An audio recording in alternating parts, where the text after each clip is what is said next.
The IFP leader, Dr. Mangosuthu Buthelezi, has a long history with the African National Congress, as well as a long-time leader, Oliver Tambo.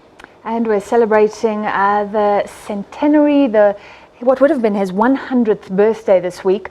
Well, he studied at the University of Fort Hare from 1948 to 50, where he joined the African National Congress's Youth League. This is where he was inspired by the likes of Tambo and Nelson Mandela, and also came into contact with the likes of Robert Sobukwe. Earlier, our colleague Alicia Jali spoke to Buthelezi about his interactions with Tambo specifically. I'm very grateful that this great man is being actually praised and that the country as a whole is paying tribute to him. Of course, we were not contemporaries at the University of Fort Hare, but he came later. Robert Sobukwe and myself were contemporaries. But at that time, Mr. Tambo and Mr. Sisulu sometimes would come to Fort Hare. We had a branch there of the African National Congress Youth League at Fort Hare. That's when I first met him. And then, of course, several times I met him later when he was practicing together with Mr. Mandela at Chancellor House in Johannesburg, etc. And then, of course, he played a very major role in my own life, which many people don't know about.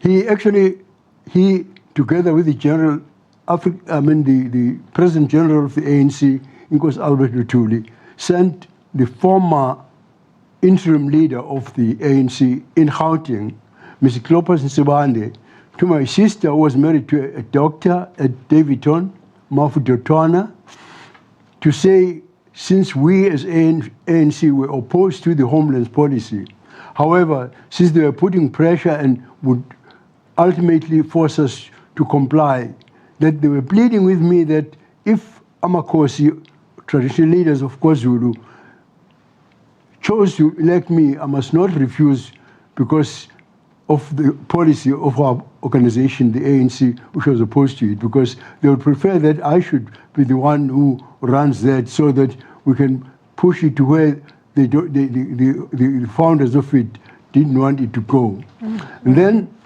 later, of course, also in 1974, I decided to go to Lusaka. First of all, before that, we were both invited by the Afro-American Dialogue Series Colloquium, which was holding a debate in Addis Ababa on the issue of sanctions and disinvestment against South Africa. Then we first, at the Hilton, we had an appointment there with Mr. Tambo, OR, and we discussed this issue right across the night. And he decided, as my leader, that I should go to Addis Ababa since I was against sanctions. My view was that sanctions would actually impoverish our people and cause the poorest people to suffer most. And then, but the ANC Mission Exile decided that sanctions should be used, in order to attack the apartheid regime. So he said that we cannot afford to disagree on a public platform. On my return, I joined him in Nairobi. We both went to Lusaka because I wanted to thank His Excellency, the President of Zambia, Dr. Kenneth Kaunda, for giving sanctuary to our exiles, for allowing them to be exiled there, to take the risk against the regime of South Africa by giving sanctuary to our exiles. Now, when I was there, the very important thing which involved the OR is that then Dr. Kaunda then asked me to go to the office of his party, UNIP. I went there, and he said I must return to State House. In State House, he then said, they as frontline leaders really appreciated that not our leaders were imprisoned, our leaders were banned, our leaders were exiled, and that I was the only lone voice in South Africa at that time. And he said that, but in order to be a cohesive force, he suggested that I should form a membership-based organization. Now, I couldn't do that because I was a member of the ANC. Yeah. So I had to consult my leader, OR, that was a suggestion made by the leader of Zambia. And OR said, no, I must go ahead. So that is how Inkatha was formed. Wow. In fact, on his approval, because I could not have formed another organization when I was a member of the ANC myself. I was about And to then- ask that, Baba. Baba, let's continue now. I mean, how do you view now these centenary celebrations? Baba, can you hear me?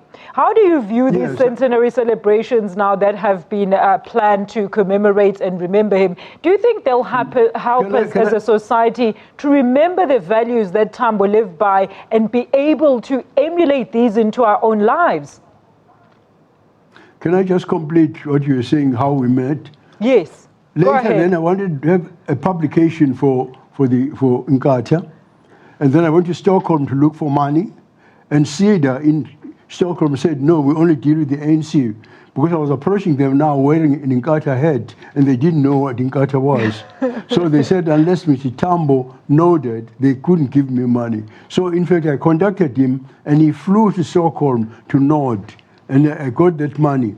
But a very interesting thing, which I think is important for the people of South Africa to know, Yes. is that at that time, the United States envoy at the United Nations, Reverend Andrew Young, arrived, and he was my friend. And Dr. Machina, who was in charge of CEDA, told him that I was staying in his house and that he would arrange lunch for me. But he spoke out of his turn, because then he added that I would also see Mr. Tambo. But Mr. Tambo did not want it to be known that we were that connection. So Eli was told that Mr. Tambo was ill, and that he didn't arrive.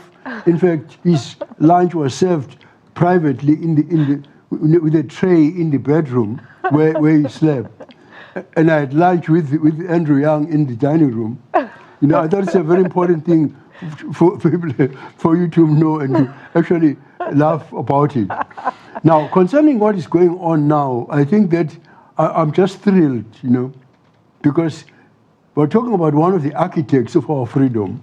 And I think that it is just right that the country should be lively as it is now in actually giving credit where credit is due.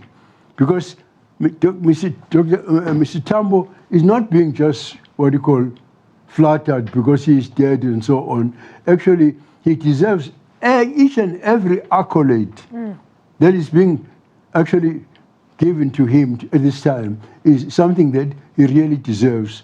Because he and Madiba, of course, were like Juno's swans, if we may use a Shakespearean expression. They were like Juno's swans, and both of them, it was very sad that he died just before, you know, the inauguration of the president. Because I don't know, probably he might have been the president of the country. I don't know what the ANC would have decided at the time. Yeah. So actually, I'm very, very, very pleased because he and Mrs. Adelaide Tambo were not only colleagues in the ANC, but they were also personal friends. Because my sister lived in Davidson, and they lived, of course, in what you call, in the other township, Watville, in Pinoni. Yeah. And they became very firm friends too, quite apart from our connection through politics.